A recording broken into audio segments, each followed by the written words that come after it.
Bien, ahora vamos a hablar sobre una cuestión muy delicada que causa gran cantidad de preguntas en las mentes de muchas personas. He titulado esta conferencia Creación para Restauración. En el libro de Génesis, capítulo 1:31, leemos: Y vio Dios todo lo que había hecho, y he aquí que era bueno en gran manera. Y fue la tarde y fue la mañana, el día sexto. Así que todo lo que había creado Dios, Él dijo que era muy bueno. El versículo 26 a 28 dice: Y dijo Dios, hagamos hombre a nuestra imagen, conforme a nuestra semejanza, y tenga dominio sobre los peces del mar, y sobre las aves de los cielos, y sobre las bestias, y sobre toda la tierra, y sobre todo lo que se arrastra sobre la tierra. Y creó Dios al hombre a su imagen, a imagen de Dios lo creó. Varón y hembra los creó. Y los bendijo Dios, y les dijo Dios: fructificad y multiplicaos, llenad la tierra y sojuzgadla, y señoread sobre los peces del mar, y sobre las aves del cielo, y sobre todas las bestias que se mueven sobre la tierra. Así que aquí había un plan bien definido para esta creación, y era muy bueno. Todo era perfecto, y el hombre debía controlar el medio ambiente. Pero ¿por qué creó Dios al hombre? Isaías 43:7 dice: Porque le he creado para mi gloria, y lo he formado, sí, yo lo hice. Así que el hombre no es solo una ocurrencia tardía. Él no es una casualidad, algo al azar que apareció aquí en esta tierra. Él fue creado según la imagen de Dios y fue creado para la gloria de Dios. Bueno, algunas personas hoy no parecen querer reflejar esta herencia en absoluto. Génesis 1:29-30 dice: Y dijo Dios, he aquí que os he dado toda planta que da semilla, que está sobre la faz de toda la tierra, y todo árbol en que hay fruto de árbol, que da semilla. Bien, así que esa era la dieta original del hombre según la Biblia. Todo lo que tiene semillas. Eso incluye los granos y las legumbres y las nueces, todas aquellas cosas que tienen semillas, y todo el árbol que da fruto. Así que frutos, granos, nueces, semillas, esa era la dieta original. Bueno, jóvenes, no había brócoli por ahí para ser obligados a comerlo. Nada de las verduras está mencionado ahí. Esto te será por comida, y a toda bestia de la tierra, toda la bestia de la tierra, así que para todos los animales de la tierra, y para todo el ave del cielo, y para todo lo que se arrastra sobre la tierra, en que existe vida, les he dado toda planta verde para comer, por comida. Y así fue. Por lo tanto, conforme con este texto, todos los animales serán, ¿qué? Vegetarianos. Bueno, espera un momento. ¿Estás loco? Obviamente tenemos criaturas por ahí afuera que están diseñadas para matar otras criaturas. Pero la Biblia dice que en el principio no existía muerte. ¿Acaso es eso una alegoría? ¿Es un cuento de hadas? ¿Qué quiere decir esta historia ahí en la Biblia? Bueno, ¿y qué tiene que decir Charles Darwin sobre eso?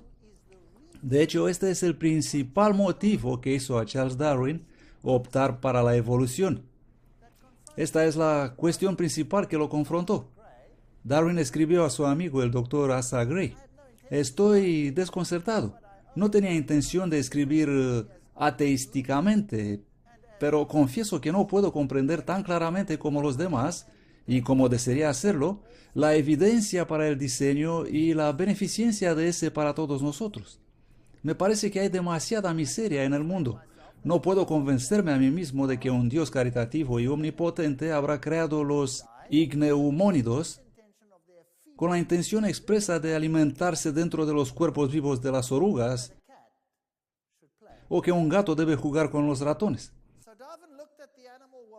Por lo tanto, Darwin miraba el mundo animal y vio criaturas que parasitan. Él vio criaturas matando y dijo, esto no está bien. Esto no es nada bueno. Esto no es algo que un Dios bueno, amante y misericordioso creará. Hay demasiada miseria aquí. En 1844, él escribió en el borrador original de su libro El origen de las especies: es peyorativo que el creador de innumerables universos habrá hecho por actos individuales de su voluntad el sinnúmero de parásitos y gusanos que se arrastran desde los primeros albores de la vida, pululando sobre la tierra y las profundidades del océano. Y cuando pensaba en eso, en términos de principios evolucionistas, él decía, dejamos de ser sorprendidos de que un grupo de animales debió haber sido transformado para poner sus huevos en los intestinos y la carne de otros seres sensibles, que algunos animales deben vivir y disfrutar de la crueldad, que los animales deben ser llevados por falsos instintos, que anualmente debe haber una pérdida incalculable del polen, huevos y seres inmaduros. Así que Darwin observaba el mundo así como parece estar hoy, así como lo es actualmente, y concluyó que no existe el amor de Dios en nada de lo que hay en el mundo. Esa fue su conclusión. Bueno, saben, esto depende de cómo miras las cosas. Depende de lo que te permitas ver. Obviamente, si la Biblia es correcta, entonces algo debe haber cambiado. Lo que vemos hoy no es lo que solía ser al principio. Pero la ciencia va a decir que lo que vemos hoy es tan obviamente adaptado por lo que hace que debe haber existido ahí desde el principio. Es decir, un carnívoro debe haber sido siempre un carnívoro y no hay otra alternativa. Por lo tanto, la evolución es la mejor solución para esta cuestión, dicen ellos, y rechazan la historia de la creación. Y repito, depende con qué tipo de gafas estás mirando. Por ejemplo, Génesis 3:9, y el Señor Dios llamó a Adán y le dijo, ¿dónde estás? Y él dijo, he oído tu voz en el jardín y tuve miedo porque estaba desnudo y me he escondido. Y dijo Dios, ¿quién te dijo que estabas desnudo? ¿Acaso has comido del árbol de que yo te mandé no comieses? Dios sabía que él había comido del árbol, pero le preguntó para darle la ocasión de reconocer. Y el hombre dijo, la mujer que me diste por compañera, ella me dio del árbol y yo comí.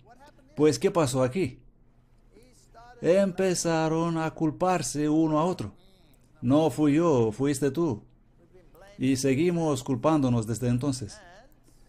Y luego el Señor Dios dijo a la mujer, ¿qué es esto lo que has hecho?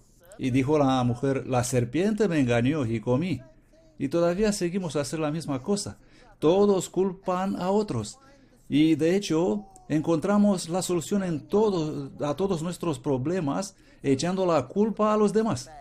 Los niños son traviesos porque los padres son malos. Los padres son malos porque sus padres eran malos. Y ellos eran malos porque les pegaba a un tío. Oh, ya sabe. Y eso sigue y sigue y sigue lo mismo.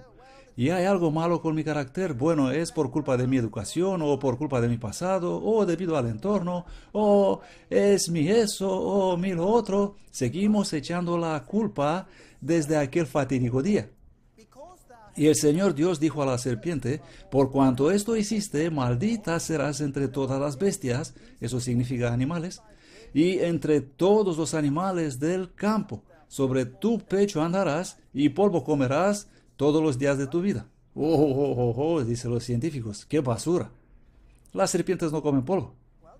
Bueno, eso puede ser una referencia a la muerte, ¿comprenden? Polvo eres y polvo serás. Así que la muerte aparece en la ecuación. Y además de esto, cuando un animal no tiene manos para sostener su comida, él come mucho polvo también. Pero lo dejamos así por no ser... Bueno, yo digo que es una referencia a la muerte. Así que algo cambió y esa criatura obviamente no andaba arrastrándose antes. Debe haber sido de alguna forma diferente. ¿Tenemos hoy criaturas que tienen patas pero no andan con sus patas? Sí.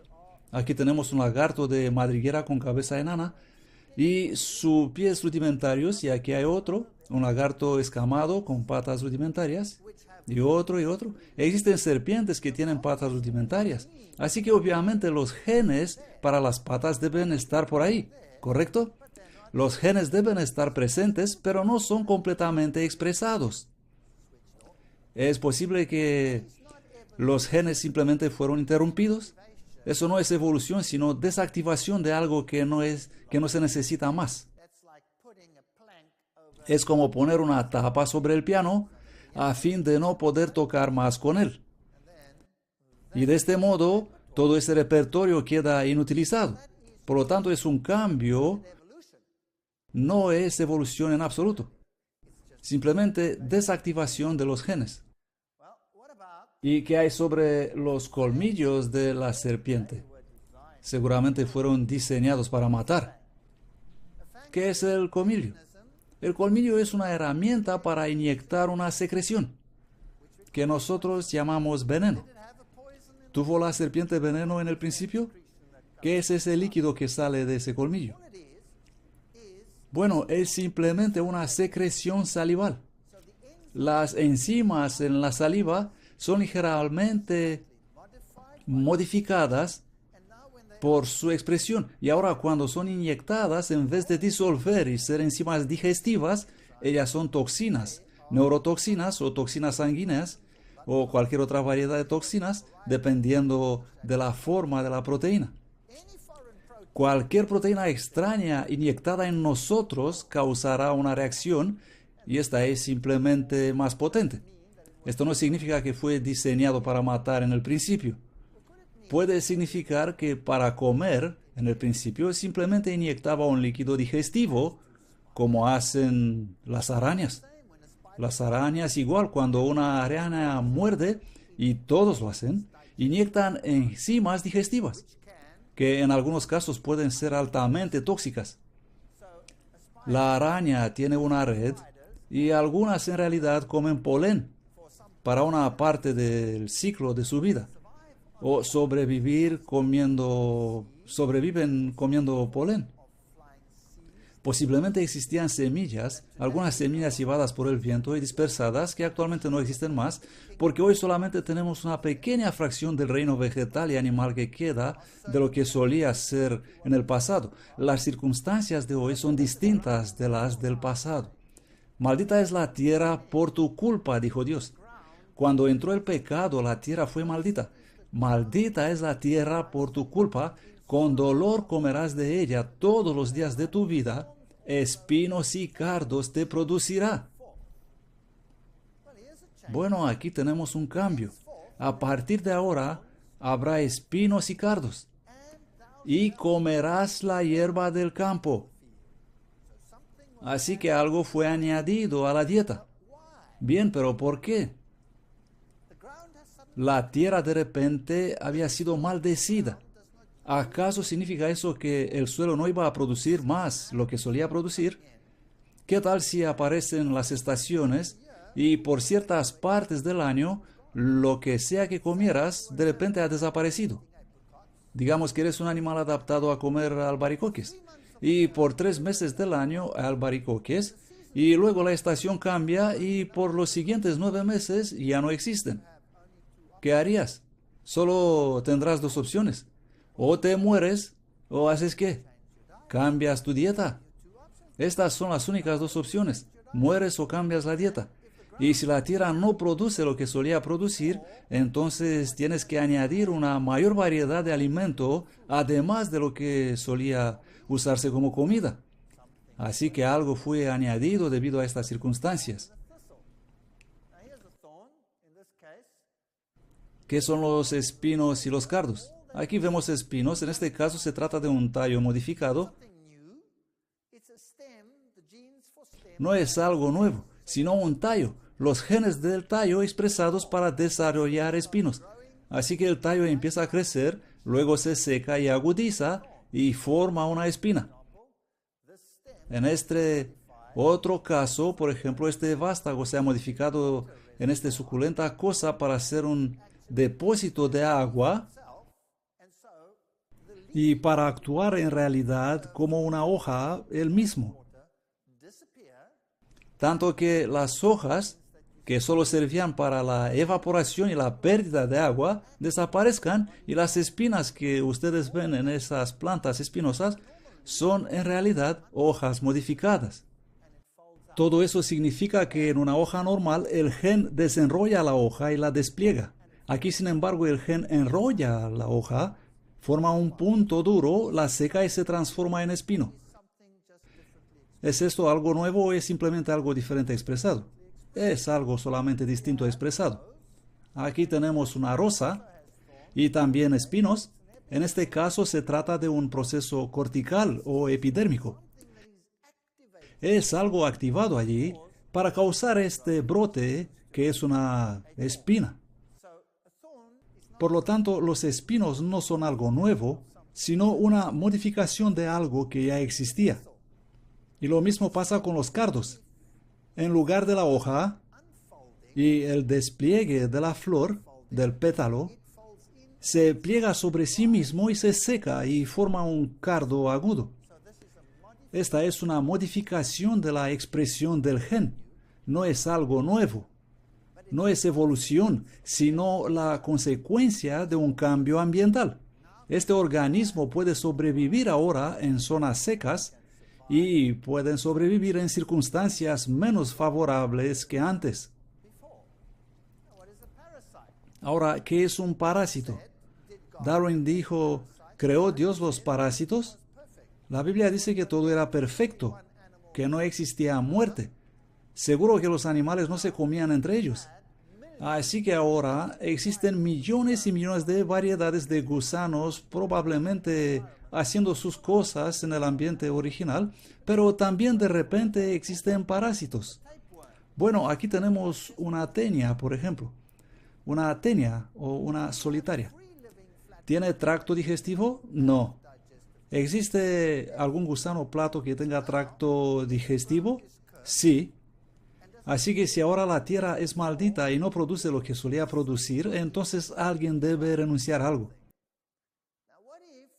¿Y qué tal si estas criaturas, por casualidad, cuando son ingeridas, se los arreglan sobrevivir en un huésped y con el tiempo, debido a que son cubiertas de algo que las protegen, la cutícula que los protegen de enzimas, ellos pueden sobrevivir y crecer en el intestino de otras criaturas y debido a que todo fue predigerido para ellas, ahora ellas no necesitan un intestino.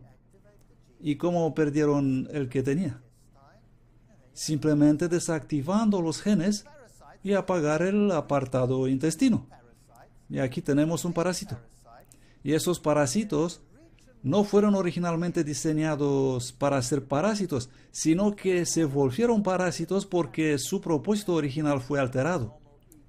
Por eso si echamos un vistazo a las miriadas de los agentes patógenos que tenemos, como esas células normales de E. coli, y los agentes patógenos son simplemente especies trasladadas. Muy a menudo, si tomamos una E. coli normal, que es una bacteria normal en tu intestino, y lo trasladas en un sitio equivocado, en otra parte del cuerpo, de repente el entorno es distinto y responde secretando compuestos, y de repente se vuelve altamente patogénica. Y te vuelves muy enfermo debido a eso. Pero solamente es un organismo trasladado que ahora sobrevive en el lugar equivocado. Los plásmidos son pequeñas moléculas de ADN conocidos de casi todas las células bacterianas. Los plásmidos llevan de 2 a 30 genes. Algunos parecen tener la habilidad de moverse dentro y fuera de un cromosoma bacteriano. Aquí tenemos un pequeño plásmido y ahí un cromosoma bacteriano. Y esos pequeños trozos de ADN pueden entrar en el ADN. Y lo que puede resultar algo como aquí. Este es un plásmido donante, y se mueve en un recipiente y resulta incorporado en el ADN y termina a ser un recombinante. Pregunta: ¿hay algún material nuevo ahí o es simplemente material antiguo puesto en una nueva situación? ¿Qué pasó aquí? No hay nada nuevo aquí. El plásmido existía desde el principio y es solo este trozo de ADN que fue incorporado en esta criatura, tanto que este ahora contiene otra extra pieza que no tenía antes, pero eso no es evolución, es un proceso. Ciertos tipos de bacterias pueden donar parte de su ADN a una célula receptora. La recombinación es el equivalente de la reproducción sexual. Es como, toma un trozo de mí. Noten que no todo el ADN es transferido, sino solo un trocito. Así se adquiere, por ejemplo, la inmunidad, resistencia a los pesticidas, herbicidas, resistencia a los antibióticos, y no se basa en material nuevo, es material existente que ha sido esparcido. Así que no hay nada nuevo aquí. Pero una criatura puede de repente volverse patógena y ser un organismo peligroso, y por eso cada año la gripe y otras enfermedades cambian debido a que intercambian información. Pero no es nada nuevo. Esto no es evolución, es redistribución de material existente. Aquí vemos unas criaturas interesantes. Los cirípedos o percebes son aquellas cositas afiladas que te cortan cuando pisas las rocas de la costa del mar. En realidad son pequeños moluscos parecidos con unos cangrejos en una concha. Pero existe un percebe parásito que se diferencia de los demás, del género Saculina. Es un percebe que parasita a otros percebes, cangrejos más grandes, y es parecido a los demás percebes. Lo que pasa es que los adultos son parásitos internos llamados interna y producen un tumor que crece dentro del huésped. Y esos tumores pueden desarrollar un sistema de raíces entrelazadas ramificándose a través del cuerpo de su huésped y absorber sus nutrientes. El ciclo de vida de una tal criatura comprende dos fases, la fase endo y la fase ectoparasitaria. Así que, como un percebe normal y corriente, es una larva que está nadando por ahí haciendo lo que hacen las larvas, de modo que todos los genes están en su sitio para el desarrollo de todo este proceso. Y todos los genes están en su sitio para el desarrollo de un molusco normal. Pero está en peligro compitiendo con otros percebes y por eso, debido a la escasez de los recursos, debe morir y cambiar su estilo de vida. Así que se transforma en otro molusco y pierde todo lo que tenía antes. No desarrolla algo nuevo, sino que apaga sus genes de modo que ya no parece un molusco. No tiene más patitas, no tiene más nada, no sistemas de filtraje, nada. Solo produce una especie de red y un sistema reproductivo y eso es todo. Únicamente órganos reproductivos. Para el resto, él toma todo del huésped. ¿Fue diseñado a hacer esto en el principio? ¿O sucedió eso debido al cambio de las circunstancias? ¿Sería eso posible? Vamos a observar una criatura más cercana a nosotros. Tienen mosquitos por aquí, ¿no? Por supuesto, con este ambiente húmedo. Bueno, el mosquito tiene esa hermosa probóscide, la trompa, que sirve como taladro, y allá va, entrando, y luego se llena de sangre así, una comida bastante deliciosa. Ahora, obviamente, el mosquito fue diseñado para chupar sangre, ¿sí o no? La respuesta es seguramente no. ¿Saben? Es solamente la hembra que chupa sangre. ¿No es eso increíble? Solamente la hembra. ¿Y el macho qué hace? Como todos los machos en este planeta, él es muy tímido. ¿Y chupa únicamente qué? Jugo de plantas. Así es, jugo de plantas. Así que el macho va con esa estructura y va a una planta y extrae algo de jugo de planta. ¿Y qué tal si en algún momento en el pasado la tierra fue maldita y ahora todo empezó a cambiar y esa planta ya no produce suficiente energía para que la hembra mosquito pueda desarrollar sus huevos? ¿No sería muy útil usar la misma estructura que fue diseñada para un propósito, usarla para otro propósito? Abriendo y descubriendo que la sangre es muy rica en nutrientes. Lo único que cambió es el lugar donde ella se pone y luego seguir con lo que tiene que hacer. Así que fue diseñado para ser un insecto chupa plantas o un insecto chupa sangre. Probablemente lo primero. Ahora, ¿qué tal estas criaturas? Las avispas y las abejas y todos estos compañeros que nos pican, que son tan malos, seguramente esa es una estructura diseñada para infligir gran dolor y daño, ¿no? Si nos fijamos en todas estas avispas por aquí y con sus características interesantes, bueno, si los ves te mantienes fuera de su camino. Pero ese aguijón no es otra cosa que un ovipositor transformado. Eso es todo lo que es, un ovipositor transformado. Así que cuando una abeja te pica, ella en realidad paga con su vida porque hay una púa en el aguijón que se queda clavada y luego, ups, aquí está el aguijón. ¿Fue este diseñado para ser un arma o fue diseñado originalmente para ser un ovipositor? Los ovipositores pueden consistir en un número de segmentos y así incluso los que son capaces de poner huevos pueden también picar hoy en día, debido a que el ovipositor se ha transformado. Pero originalmente su función no era picar, sino poner huevos.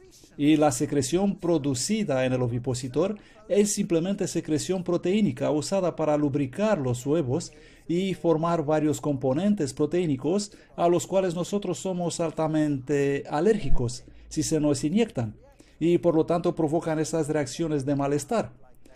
Pero eso no significa que fueron diseñados para atacar o como defensa. Es una tontería.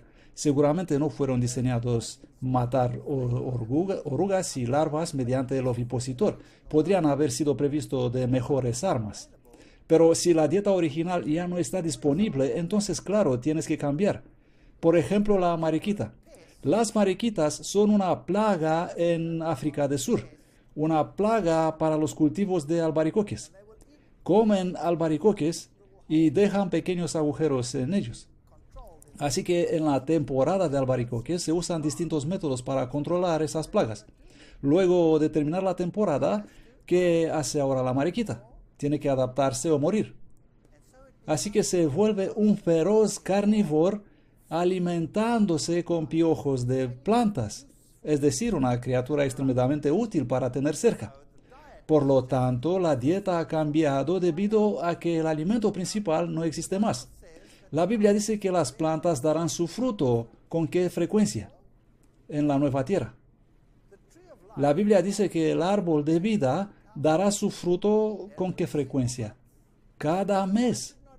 Por lo tanto, ¿por qué no suponer que las demás plantas darán sus frutos cada mes también? No pueden hacerlo ahora debido a los cambios estacionales, etc. Porque aquí yo creo nuevos cielos y nueva tierra, y de lo primero no habrá memoria, ni más vendrá al pensamiento. Isaías 65:17.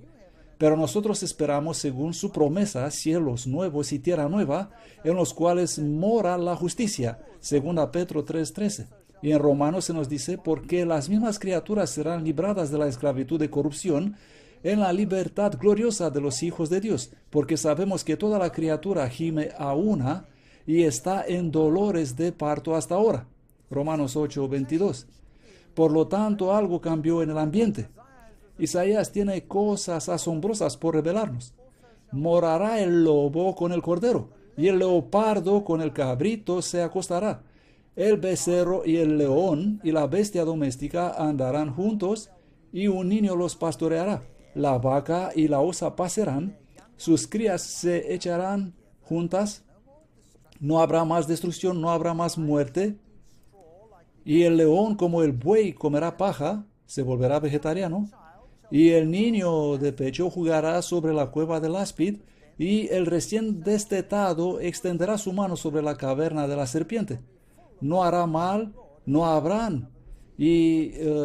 mal y no dañarán en todo mi santo monte, porque la tierra será llena del conocimiento de Jehová como las aguas cubren el mar. Los niños van a jugar con las serpientes sin ningún miedo, pero probablemente que las serpientes cambiarán su actual apariencia. Ahora seguro que este es un cuento de niños, ¿no? Fin de la primera parte. Segunda parte. Los carnívoros son diseñados para ser carnívoros porque tienen esos poderosos colmillos, dicen los científicos, caninos que pueden romperte en pedazos. Aquí hay unos zorros. El científico ruso llamado Dmitry Belayev ha estudiado el proceso de domesticación de zorros. Lo que hizo fue tomar un número de zorros y empezó a domesticarlos. Él eligió crías para acostumbrarse mejor con los humanos. Y luego, en unas 8 generaciones, él obtuvo unas camadas en las cuales los zorros jóvenes socializaban con los humanos. Y después de 13 generaciones, todos eran como los perros. Dormían a sus pies, pedían comida cuando tenían hambre, lamían a sus cuidadores. Un asombroso cambio tuvo lugar en estas criaturas. Y no solo eso. Cuando él analizó el nivel de hormonas y las glándulas adrenales se habían vuelto más pequeñas. El nivel de adrenalina era más pequeño, el animal ya no era tan agresivo y el nivel de serotonina en el cerebro había subido más del doble. Eso es fascinante. En los esquizofrénicos, el nivel de serotonina es muy bajo. Así que los psiquiatras le administran una medicación para elevar el nivel de serotonina y así el paciente se calma. Si el nivel de serotonina es bajo, entonces el paciente es muy violento. Así que este cambio social en esos animales, ¿fue eso evolución? Absolutamente no. Si puedes cambiarlos únicamente mediante la capacidad selectiva de los genes en solamente unas pocas generaciones, eso no es evolución. Eso es desactivación de algunos sistemas y la activación de otros, que los hizo parecerse más con lo que solían ser originalmente.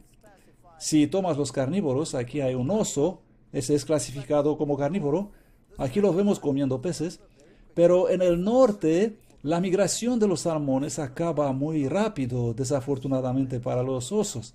La migración ocurre únicamente cuando se derrite la nieve y no existen otras fuentes de alimento alrededor. ¿Y qué comen los osos durante el resto del año?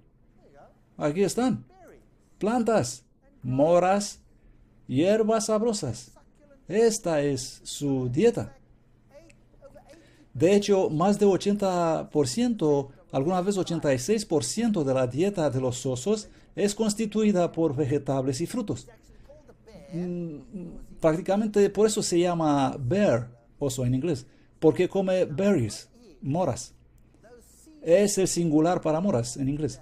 Ahora, ¿qué tal si esos cambios estacionales que vemos hoy no existieran? ¿Tendrá el oso comer otra cosa que moras y plantas y su sabrosa hierba que tendrá todo el tiempo? ¿Sí o no? Por supuesto que no. Por lo tanto, el tener las herramientas para matar, ¿significa que fue diseñado para matar? ¿Sí o no? No. Aquí tenemos un oso panda. Él también es clasificado como carnívoro. ¿Qué está comiendo? Bambú. Esa es su dieta. En el pasado había mucha variedad de plantas que hoy no existe más. Mucha variedad de helechos, de cicadáceos que hoy no existen, que solo encontramos en el registro fósil. De repente, una enorme variedad de alimentos desaparece. ¿Qué se supone que deben hacer los animales si tienen este problema? O dejan de vivir o cambian su estilo de vida. Y los que tienen el equipamiento para arreglarse la vida van a sobrevivir. Así el oso koala solamente come eucalipto y vive estupendo. En realidad él duerme 80% de su vida.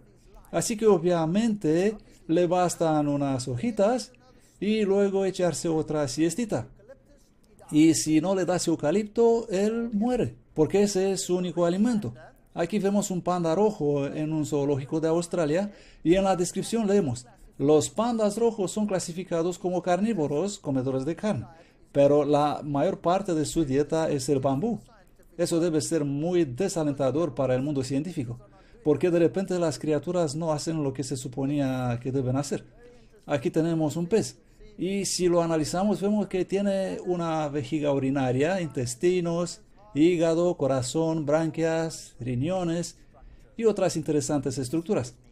Ahora, en el interior del riñón, ellos tienen una fábrica llamada glomérulo. Esta es una excelente y bonita máquina de filtración y la sangre entra bombeada por aquí y la presión es muy alta y filtra el líquido que se acumula aquí, Se le remueve el sal y está eliminado mediante la orina. Una estructura muy interesante en el riñón del pez. Ahora, el pez en el mar tiene un grave problema, porque su concentración de sal es más baja que la del agua del mar. Así que ellos pierden mucha agua debido a la osmosis. Por lo tanto, esta estructura para un pez es una calamidad. Por lo tanto, lo que hicieron los peces fue apagarla. Ya está desactivada. Ya no funciona. Así que los peces del mar contienen una estructura anatómica que jamás usan. ¿Y por qué desarrollaron una estructura que no usan nunca? Y los científicos están peleando continuamente con esta idea. ¿Evolucionaron los peces en agua dulce o en agua salada? El mar es más que el lago, así que seguro evolucionaron en agua salada, pero si evolucionaron en agua salada, ¿por qué tienen un glomérulo? Un pez en agua dulce tiene otro problema. Su contenido de sal es más grande que el agua en que vive y el agua le está entrando constantemente mediante la osmosis, tanto que él debe eliminarla. Si te bebes 5 vasos de agua de una vez, luego tendrás que correr ¿dónde? Sí, ¿por qué? Porque los riñones la están bombeando hacia afuera a través de tu glomérulo.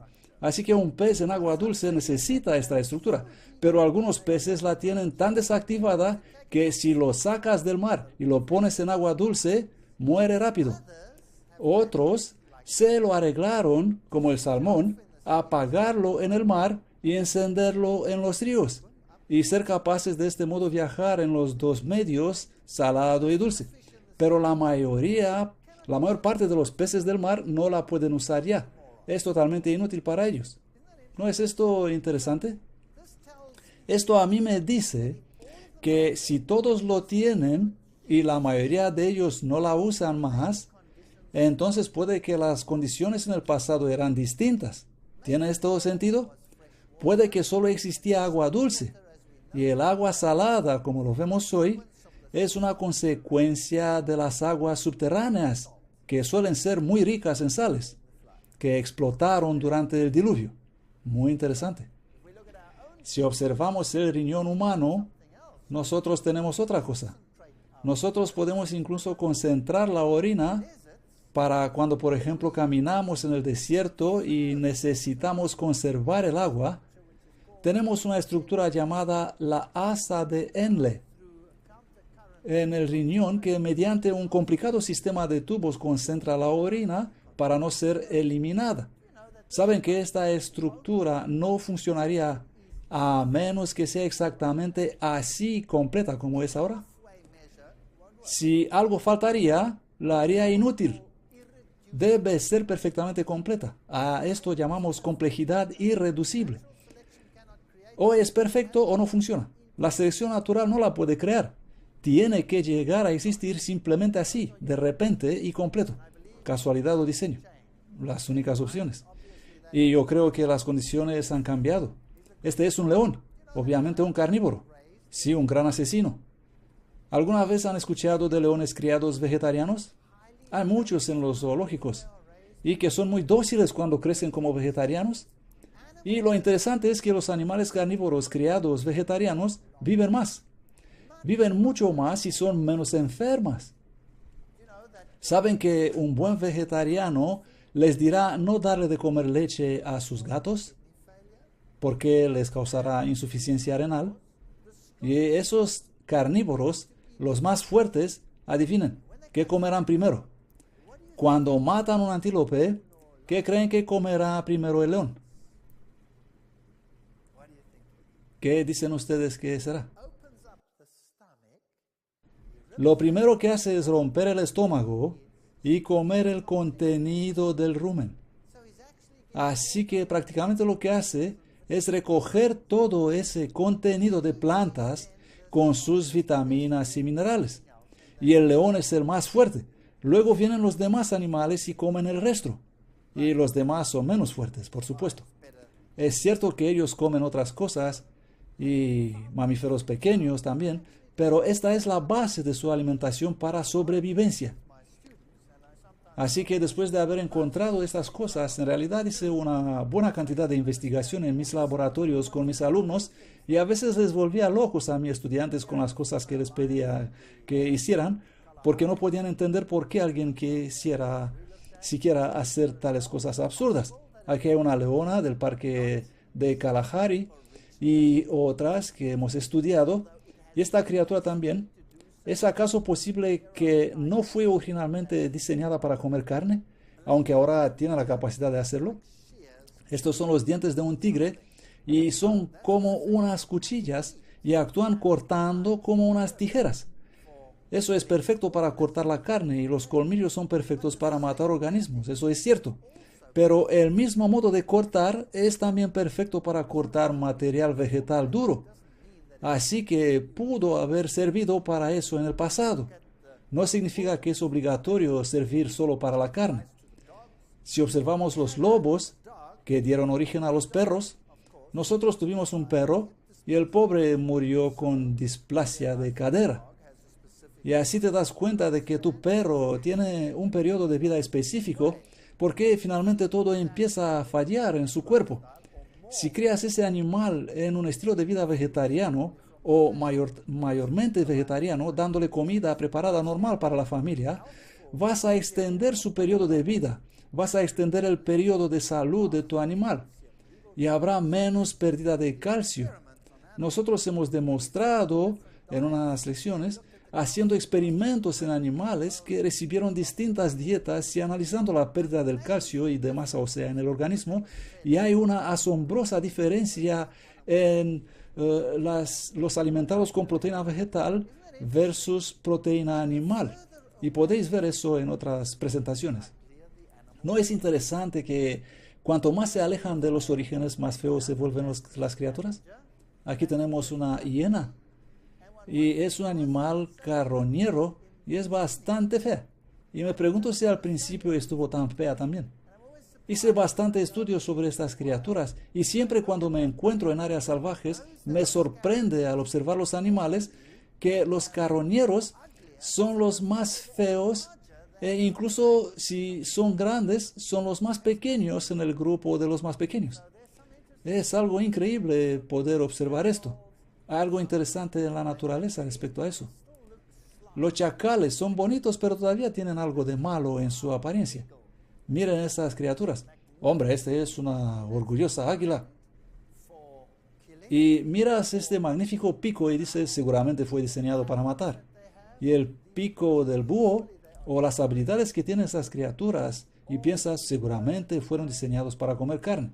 Todas estas aves de presa, criaturas magníficas.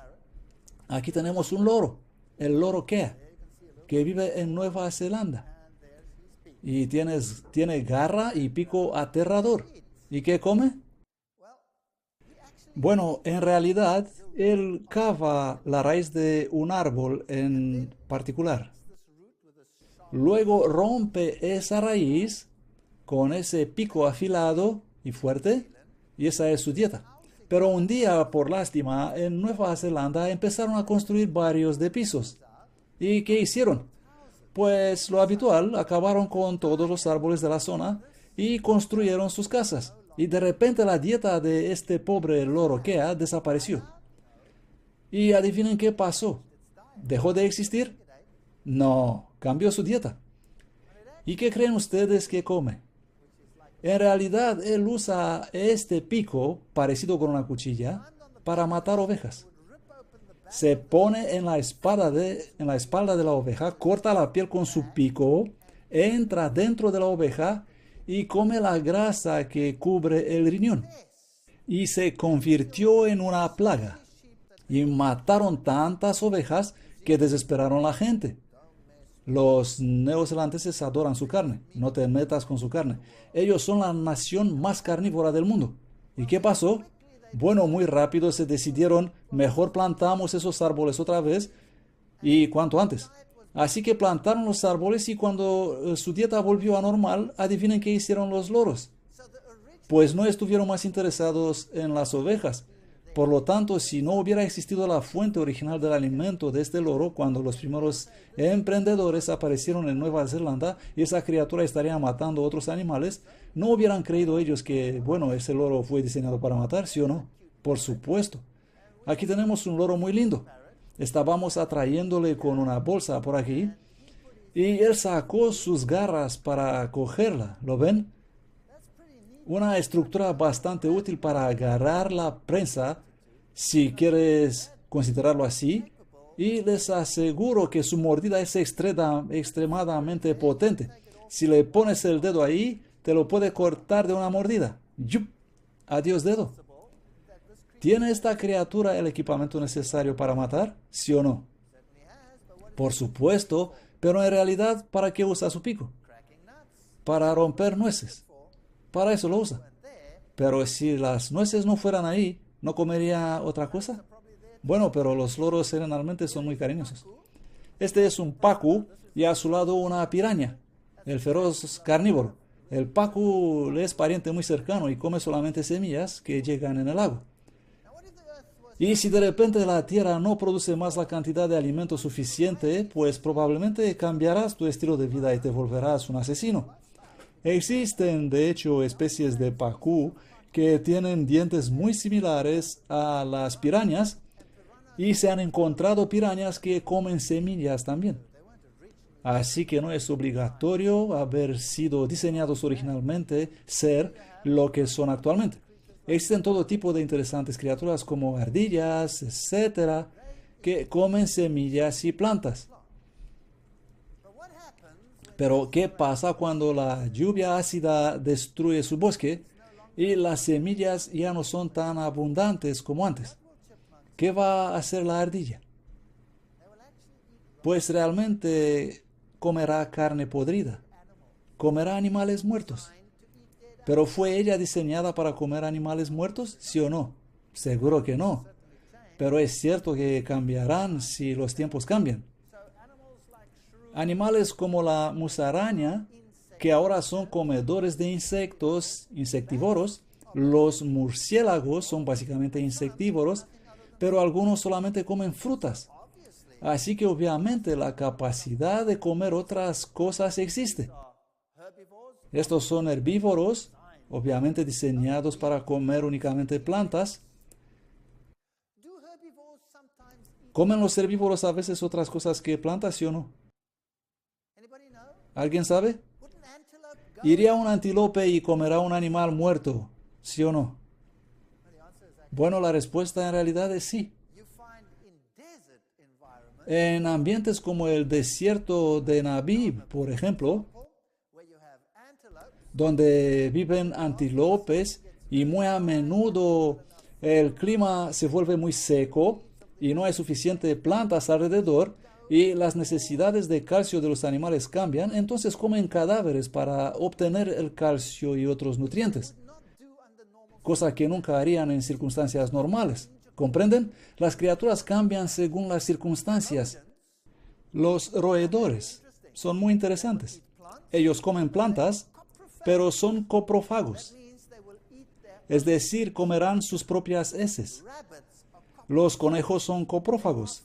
Ellos pasarán la comida 2 veces por los intestinos porque probablemente no cumplen la misma función original y ahora en la fermentación que ocurre en el ciego, ellos tienen un problema con eso ya que deben reciclar la comida y por eso son coprófagos.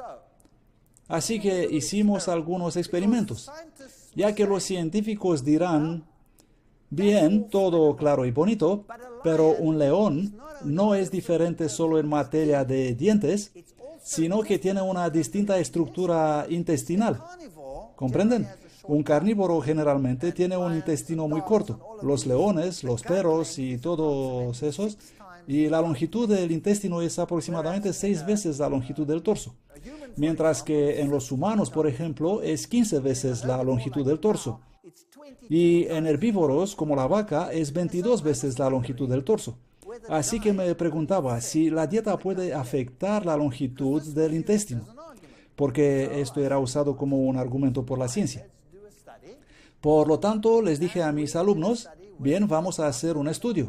E hicimos un estudio con dietas de origen vegetal y animal sobre pollos de parrilla.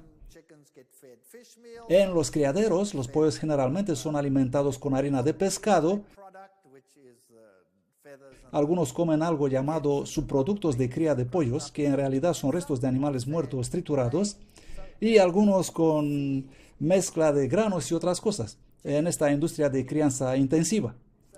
Así que lo que hicimos fue tomar una dieta completa de proteína vegetal y otra proteína completa animal, como la harina de pescado.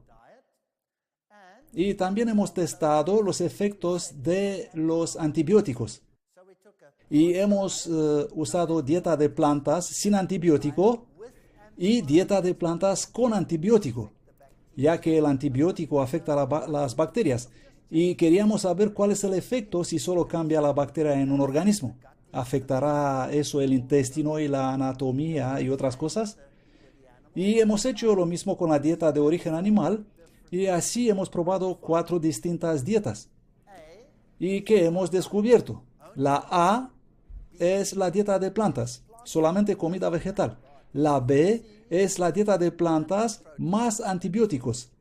La C, dieta de proteína animal, y la D, dieta animal más antibióticos. Respecto a la masa total no hubo ninguna diferencia, es decir, lo que hicimos no afectó mucho el peso del animal. La masa del intestino, wow, aquí sí que hubo gran diferencia. De repente los que comieron dieta vegetariana tuvieron intestino más grande. Cuando añadimos antibiótico, se volvió más pequeño. Al añadir proteína animal, fue más pequeño, y al añadir de antibiótico a la dieta animal, fue más pequeño todavía. Muy interesante. La longitud del intestino, pues prácticamente hemos sacado esos intestinos y los hemos medido. La gente pensaba que estamos locos, pero este es el resultado. La longitud del intestino al recibir únicamente alimentos vegetales fue el más largo. Eso es muy interesante. Así que había más espacio para absorber el alimento. Cuando añadimos antibiótico, hubo un descenso significativo en la longitud del intestino. Obviamente, cuando la bacteria muere, el intestino no fue muy alegre y dejó de desarrollarse como lo hacía antes. Cuando hemos utilizado proteína de carne, es decir, harina de pescado, para alimentar los pollos, el intestino fue más corto. Al añadir a eso antibiótico, fue más corto todavía. Por lo tanto, únicamente la dieta por sí sola afectó el intestino. Por eso, si tienes un perro, por ejemplo, y el perro se enferma y empieza a tener todo tipo de problemas como gota y todos estos dolores de vejez, entonces puedes aplicar a tu perro una dieta más sana, mayormente vegetariana. Al principio el perro va a adelgazar mucho, pero luego de unas semanas, con la nueva dieta, él empezará a reponerse y vivirá completamente normal. ¿Por qué? Debido a que el intestino se habrá regenerado en gran medida y tendrá más poder de absorción. Por lo tanto, si en una generación obtienes este resultado, ¿qué efecto tendrá esto después de unas cuantas generaciones? Y actualmente existe un gran número de revistas y artículos científicos hoy que demuestran que la longitud del intestino es afectada por lo que comes. Otra cosa fascinante que hemos descubierto, pero no hemos conseguido acabar el test, y realmente debería ser investigado eso, ha sido que la masa del corazón también fue afectada. En la dieta vegetariana, el corazón era más pequeño y muy fuerte, y cuando añadimos antibiótico, ¡boom!, la masa creció. El corazón estaba prácticamente como un saco lleno de grasa y muy enfermo. Con la dieta de proteína animal no hubo diferencia estadística, pero al añadir antibiótico ocurrió la misma cosa. Y nos hemos preguntado muy serio, ¿es posible que tenemos este crecimiento extraordinario de enfermedades de corazón en jóvenes debido a la dieta que comen hoy en día y debido a los antibióticos que ingieran todo el tiempo? Es algo que debería ser investigado. Lo que intento yo hacer es demostrar que lo que comes en realidad determina cómo será tu anatomía, tu salud y afecta toda tu vida. Con la masa del hígado pasó lo mismo. Creció cuando añadimos antibiótico. Por lo tanto, creemos que el antibiótico debería ser utilizado solamente y únicamente cuando estás muy enfermo, de verdad enfermo, y evitarlo por completo sería lo mejor que puedes hacer. Los omnívoros y las criaturas como esos tienen estructuras dentarias que pueden ser utilizadas bien para dieta vegetariana o carnívora. Pero ellos dicen seguro que son carnívoros. Bueno, si observamos esta criatura, tiene unos colmillos muy grandes, enormes, y seguramente parece un asesino carnívoro, pero solamente come plantas. Así que tener colmillos no significa nada. Órganos vestigiales. La ciencia nos dirá, oh, tenemos evidencias de la evolución porque el apéndice ya no nos sirve para nada, y eso es un órgano vestigial, y lo otro también, etcétera, etcétera. Aquí vemos uno y existen las así llamadas hendiduras branquiales y hay membranas en el ojo. ¿Sabían que la lista de órganos vestigiales publicada por el alemán Hermann Wiedersheim en 1895 contiene unos 100 órganos, incluyendo el apéndice, el coxis y todo tipo de otras estructuras que hoy fueron borrados de la lista? Por ejemplo, el timo era en esa lista, pero ese sabe que activa el sistema inmunitario. Y las células T, la glándula pineal, era en la lista también. Hoy sabemos que es muy importante para el nivel de melatonina, la regulación de los ciclos día-noche, para el control hormonal. La tiroide también la eliminaron, al descubrir que si te quedas sin ella, estás en graves problemas. La glándula pituitaria, que es una glándula extremadamente maestra en el cuerpo, pues la ignorancia era absoluta en aquellos días. Pero hoy, cuando observamos todas estas estructuras, sabemos que el apéndice y todas las demás tienen una función inmunitaria. Podemos vivir sin ellas porque pueden suplirse en alguna medida una a otra, pero es mejor tenerlas todas. Y respecto a estas científicas hendiduras branquiales, que supuestamente aparecen en el estado primitivo del embrión humano, no son más que el principio del desarrollo del canal auditivo, de la paratiroidea, del timo y las demás estructuras que tenemos. Por lo tanto, no hay absolutamente ninguna evidencia de la así llamada evolución.